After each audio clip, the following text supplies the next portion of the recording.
Vous recherchez une école de référence pour une double formation universitaire et professionnelle de qualité? Voici l'opportunité à ne pas rater. L'École supérieure d'administration, d'économie, de journalisme et des métiers de l'audiovisuel ESAE vous offre des programmes d'enseignement en licence et en master orientés vers l'emploi qui font d'elle une référence à travers les filières de l'administration générale et territoriale, l'administration du travail et de la sécurité sociale, droit, diplomatie et relations internationales, administration hospitalière, universitaire et intendance, journalisme et métiers de l'audiovisuel et toutes les filières des sciences de gestion. Une seule adresse, www.esae.bj. Rendez-vous dès maintenant sur nos campus ESAE Bedjromende au numéro 90 93 65 21 ou au numéro 98 98 14 00. Paracourt sur le numéro 52 46 12 12. Aboumé-Calavi au numéro 52 88 44 44. Akpakpa au numéro 52 88 33 33. ESAE, l'excellence a un nom. Bonjour à nouveau, chers internautes. Bonjour à nouveau, Abdelkader. Bonjour à vous. Et Atifa, la pleine forme ce matin. Ça va, ça va. Très belle tenue, c'est du Colon Style. Merci beaucoup, c'est une belle tenue. Oui, Colon Style, la maison mère, si on peut le dire ainsi. Voilà. N'est-ce pas? Alors, que nous prédit la pensée de ce vendredi matin? Chers amis internautes, bonjour. À nouveau, ce jour, on va échanger autour des âmes puissantes, de ces personnes véritablement résilientes. Et ma pensée de ce jour vous dit ce qui suit.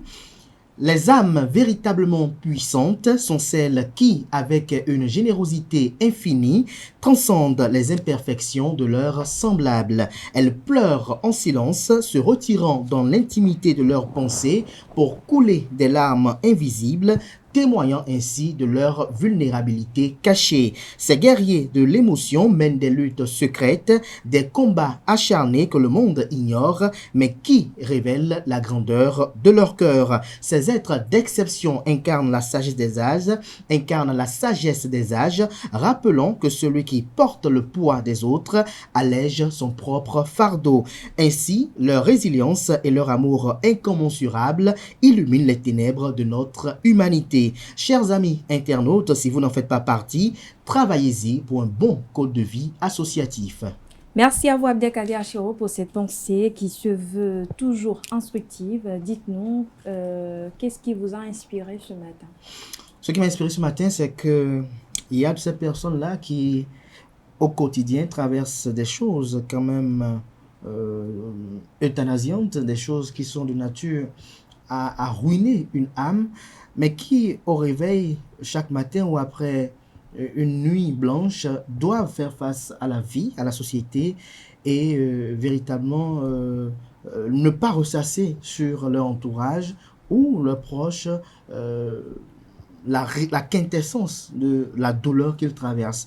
Et donc, je pense, et je peux peut-être me tromper, que ces personnes véritablement sont puissantes parce que vivre quelque chose et venir dans un monde autrui et changer totalement son apparence, changer totalement ses émotions et montrer aux autres que tout va bien alors que tout va mal, lorsqu'il faut quand même peut-être se retrouver rapidement dans une chambre pour couler des larmes en 1-2 minutes et tout de suite après sourire, lorsque peut-être vous avez perdu des œuvres de toute une année, peut-être des économies de toute une année, toute une décennie, et que le jour suivant, vous devez s'ouvrir parce que celui qui vous approche n'a pas demandé à ce que vous investissiez vos économies et que cela parte en fumée. Celui qui vous approche n'est pas coupable peut-être de la perte de votre enfant, peut-être de la perte de votre job.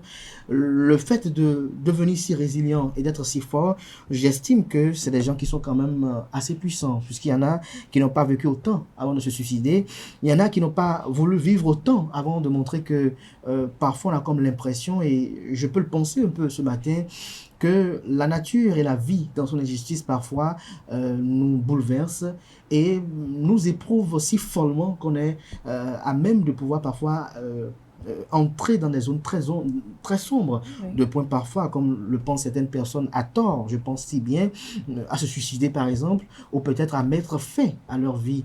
Et donc, il faut demander à nos amis internautes qui peut-être n'ont pas cette capacité et qui, dès qu'ils sont mécontents le matin de la maison, le ressassent sur les amis parce qu'ils se sont levés d'un mauvais pied, le ressassent sur les amis parce qu'ils traversent une période douloureuse, le ressassent sur les amis, puis savoir que les autres n'étant pas coupables de ce qu'ils traversent, ne doivent pas vivre cela, parce qu'ils ont qu'à se mettre à la place de l'autre et se dire que si c'était moi qui m'approchais de lui, qui me répondait comme ça, comment je me vois. C'est ce qui m'amenait à dire quelque part que elles transcendent les imperfections de leurs semblables.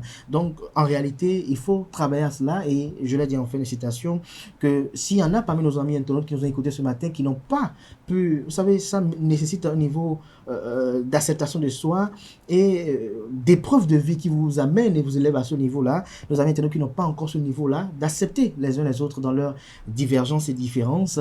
Il faut qu'ils y travaillent pour véritablement avoir un bon code de vie associatif. Et à ceux qui traversent des moments douloureux, pénibles ce matin, je tenais à leur dire de ne pas perdre espoir, de garder espoir, parce que, comme on le dit si bien, tant qu'on vit, il y a de l'espoir. Tant qu'on a le souffle de vie, il y a de l'espoir. On peut perdre un emploi, on peut perdre des investissements, on peut perdre des œuvres de toute une vie, mais tant qu'on a quand même cette flamme toujours allumée qu'est le souffle de vie, et que l'on a la santé également qui est indispensable à la jouissance de cette vie-là, de ce souffle de vie, on peut espérer encore mieux, quitte à ce que peut-être la nature elle-même puisse parfois nous abuser. Et j'implore la nature ce matin qu'elle fasse justice pour tout un chacun, pour ceux qui sont dans la peine et la douleur, qu'elle puisse penser les peines de tout un chacun et qu'elle puisse donner à tout un chacun ce qu'il mérite, ce qu'il espère, pour ne pas que l'agonie soit peut-être de nos jours. Voilà.